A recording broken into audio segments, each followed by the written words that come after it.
और मैंने, शायद भाभी जी को भी ये पता नहीं है, जाने से पहले मेरा उनका एक दिन दोनों का पर्सनल लेवल पे मैंने उनसे कहा, धर्मेश जी 20 शो करने, 15 शो करने, 15-20 दिन के लिए शहर से बाहर रहना, आपकी तबीयत जो है वो मुझे नहीं लगता आपको अलाउ करती है। प्लीज आप ऐसा मत करो। शो में जाने के लिए 2.5 घंटा परफॉर्मेंस, उसके आगे पीछे 1-2 घंटे की तैयारी होती है। और उन्होंने कहा कि नहीं यार, कलाकार हैं, शो मस्ट ऑन। और मेरी बात को बड़ा सिंपली जो है उन्होंने नकार दिया। और जब धर्मेश जी को कोई बात टालनी होती तो गाना गा के निकल जाते थे। ये उनकी आदत थी कि हर बात को लाइटली लेके निकल जाते थे।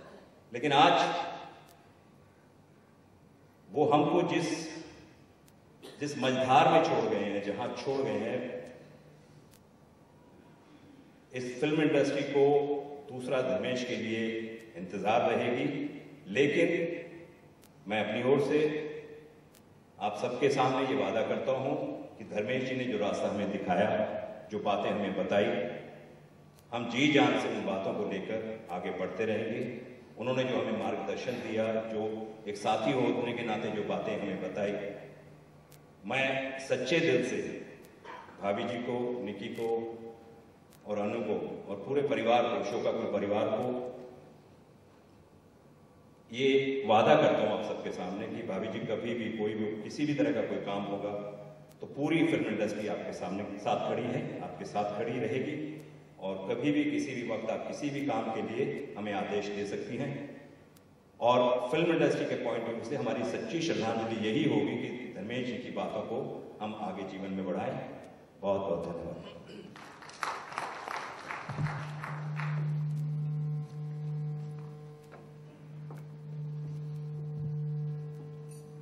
धर्मेश जी के काफी सालों से एक बहुत अच्छे मित्र, उनके साथ उन्होंने काफी समय गुजारा।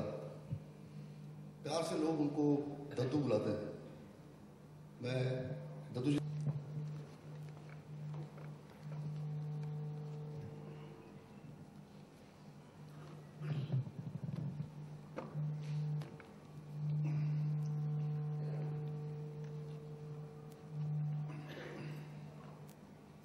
पहली तो बात यह है कि मुझे उनके अवसान के बारे में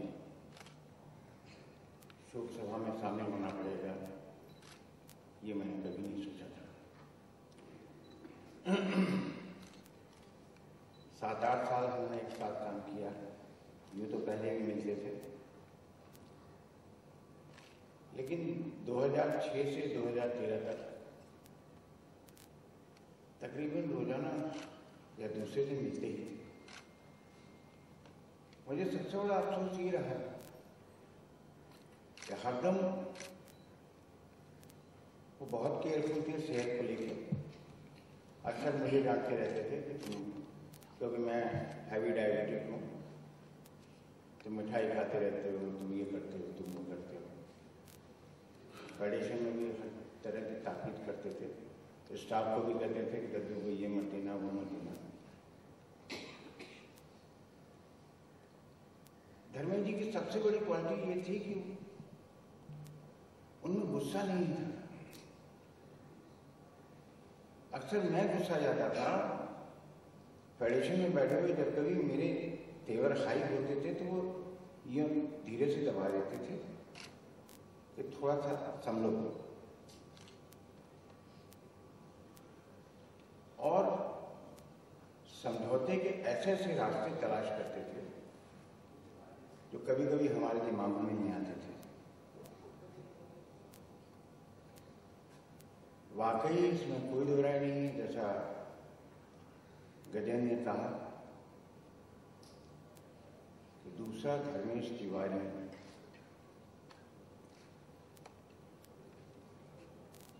लाना बहुत मुश्किल है।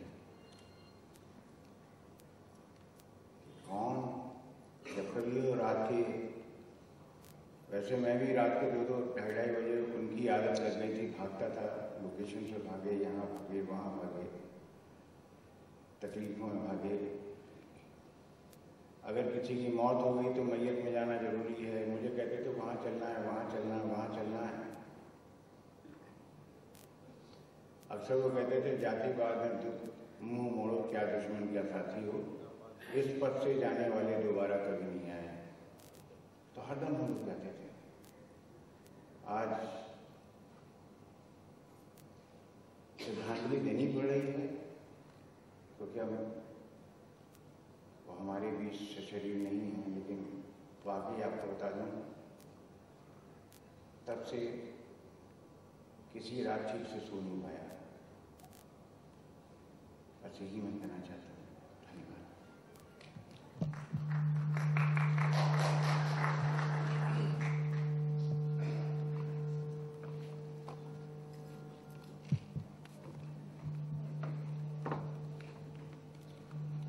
संजीव, धर्मेश जी एक ऐसी शख्सियत कि जिनको रिप्लेस करना मुश्किल ही नहीं लेकिन नामुमकिन होगा।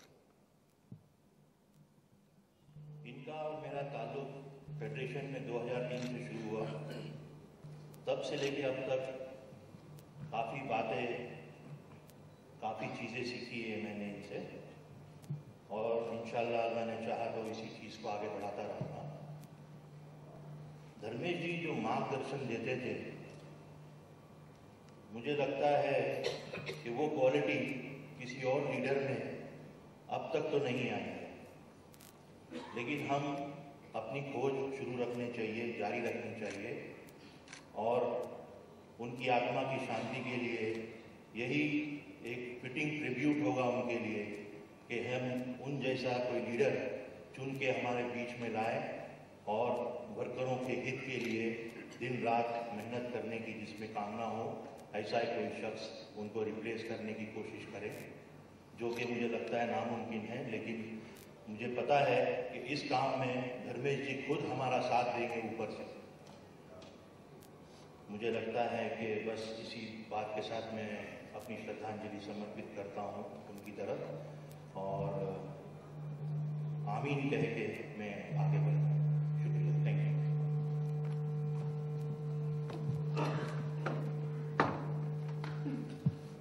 फेडरेशन के senior vice president Bhushan Chawla ji के साथ गुजारा है। भूषण जी, उनको बोलो साइलेंट पे करना है, ऑफ कर दो बोलो। नमस्कार देखिए सज्जनों, हम सभी जानते हैं कि धर्मेश जी हमारे बीच में नहीं रहे। उनके जाने की वजह से जो कमी हमारे बीच में आई है वो उसकी क्षतिपूर्ति करना बहुत मुश्किल है।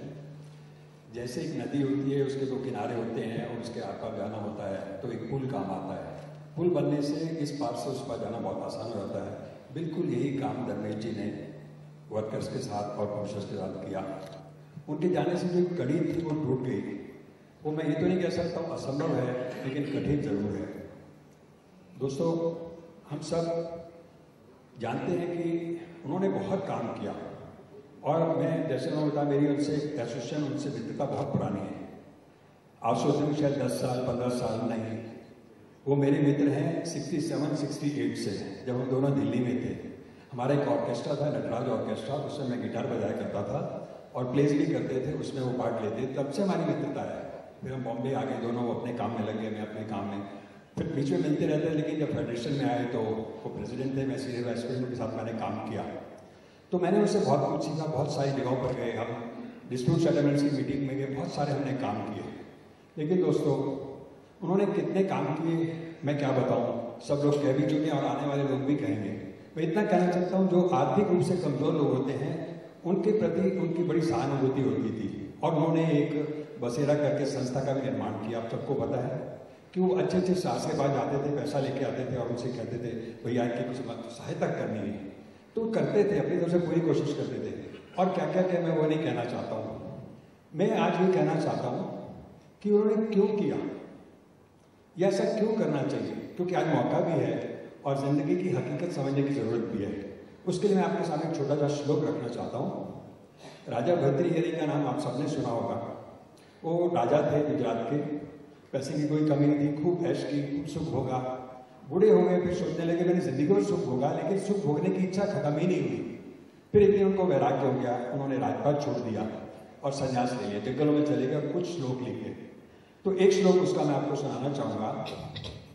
वो लिखते हैं, धनानि भूमौ पशवश्च गोष्ठे नारी गृहद्वारे जना श्मशाने देहस्थितायाम परलोक मार्गे कर्मानुगो गच्छति जीव एका। पहली लाइन बोली, धनानि भूमौ। हर आदमी सबसे पहले धन कमाना चाहता है क्योंकि बहुत जरूरी है। गरीब हो, अमीर हो, छोटा हो, बड़ा हो, जैसा भी हो, जिसके पास पैसा वो भी चाहता है, जिसके पास नहीं वो भी चाहता है। और बचपन में भी जब स्कूल में जाते हैं तो हमको यही सिखाया जाता है, बेटा पढ़ोगे लिखोगे तो क्या करोगे, घास काटोगे, पत्थर तोड़ोगे, मजदूरी करोगे। यानी हमारे दिमाग में शुरू से बता दिया जाता है कि हमें पैसा ही कमाना है और उसमें लग जाते हैं। और जब कुछ हुनर सीखते हैं तब भी उसका मकसद वही होता है, हम पैसा कमाना चाहते हैं। और जब इस लायक हो जाते हैं और कमाने लगते हैं तो ऐसी परिस्थिति आ जाती है कि हम सही तरीके से, गलत तरीके से बस पैसा ही कमाना उद्देश्य हो जाता है। हम सच्चाई, ईमानदारी भूल जाते हैं, चाहे बेईमानी से हो, कमाना शुरू करते हैं। तो भक्त भी कहते हैं कि जिस धन को आप कमा रहे हो कहाँ तक रहता है, सिर्फ धरती तक साथ देता है। आप मान लीजिए अमेरिका जा रहे हैं तो आप रुपीज को डॉलर्स में कन्वर्ट कर सकते हो। यूरोप जा रहे हो, यूरो ले सकते हो, पाउंड ले सकते हो, लेकिन ऐसी कोई करेंसी नहीं बनी जिसको आप अंतिम समय में अपने साथ ले जा सको। तो धनानि भूमौ, धन सिर्फ भूमि तक साथ देता है। और पशवश्च गोष्ठे, हमारे जो पशु हैं उस जमाने में हाथी घोड़े हुआ करते थे, ना तो कारें थी, ना बसें थी, ना मोटर थी, ना हवाई जहाज थे, ना रॉकेट थे। तो उन्होंने लिखा कि हाथी घोड़े जिसके पास होते बहुत बड़ा आदमी होता था, बोले ये कहाँ तक साथ देते हैं, ये तो अपने बाड़े तक साथ देते हैं। शायद इसी बात से प्रेरित होकर शैलेंद्र जी ने लिखा, सजन रे झूठ मत बोलो, खुदा के पास जाना है, न हाथी है न घोड़ा है, वहां पैदल ही जाना हो। राजा हो, फकीर हो, रंग हो, कोई भी हो, सबको एक ही तरीके से जाना है, कोई सवारी वहां तक ले जा नहीं सकती। तो धनानि भूमौ पशवश्च गोष्ठे नारी गृहद्वारे, पत्नी वो कहाँ तक साथ देती है। देखिए, जब तक व्यक्ति की शादी नहीं होती तो उसके लिए फर्स्ट प्रायोरिटी उसके माँ बाप, भाई बहन होते हैं और बहुत कुछ करता है उनके लिए। लेकिन एक समय आता है जब उसका विवाह हो जाता है, फिर उसकी प्रायोरिटी बदल जाती है और वो पत्नी भी अपने घर को छोड़ करके सब कुछ सुख में दुख में उसके साथ रहती है, हर सुख में उसका साथ देती है, हर दुख में उसका साथ देती है। लेकिन वो भी कहाँ तक जाती है, अंतिम समय वो भी घर के दरवाजे तक, नारी गृहद्वारे, रो रो कर शांत हो जाती है। और जना श्मशाने, जो यार दोस्त हैं, बंधु हैं, वो कहाँ तक साथ देते हैं, उस श्मशान तक जाते हैं, उनका अंतिम संस्कार होता है, वो भी चले जाते हैं। और देहस्थितायाम, ये जो शरीर है जिसके लिए हम सब कुछ करते हैं, ये कहाँ तक हमारे साथ देता है, ये चिता तक या कब्र तक, इसके बाद इसका भी काम खत्म। तो देहस्थितायाम परलोक मार्गे कर्मानुगो गच्छति जीव एका। हम जब कहीं जाते हैं तो हम हमेशा चेक करते हैं कि हमारी जेब में कुछ है कि नहीं। आप जितने लोग यहाँ बैठे हैं, कोई अपनी गाड़ी से आए होंगे, कोई ऑटो से आएंगे, कोई टैक्सी से आए होंगे, कोई ट्रेन से, बस से, जैसे भी आए हैं, लेकिन घर से निकलने से पहले आपने जरूर चेक किया होगा कि जेब में कुछ है या नहीं। खाली जेब कोई नहीं आया होगा क्योंकि काम करना मुश्किल पड़ जाएगा। तो 2 घंटे के लिए आपने चेक किया कि मेरी जेब में पैसे हैं कि नहीं। और हम 60 साल, 70 साल, 80 साल जीते हैं, क्या हमने चेक किया कि इस दुनिया से हम जा रहे हैं, क्या इकट्ठा किया, क्या लेके गए। तो बोलते कर्मानुगो गच्छति जीव एका।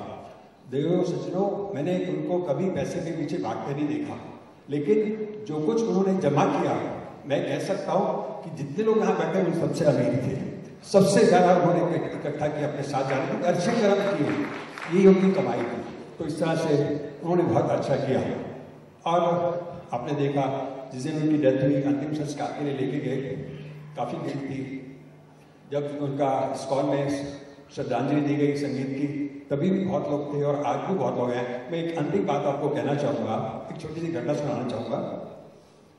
एक गांव था, उस गांव के बाहर कोने में एक कुटिया थी, झोपड़ी थी, वहाँ पे एक बूढ़ी औरत रहती थी और उसके आगे श्मशान था। गांव में जब भी किसी की डेथ होती थी उसको वहाँ लेके जाते थे और जब संस्कार करते थे तो जब वो लेके जाते थे तो बुढ़िया 2 बातों में से एक बात जरूर बोलती थी। कभी तो बोलती अच्छा हो गया, मर गया, और कभी बोलती हे भगवान इसको क्यों उठा लिया।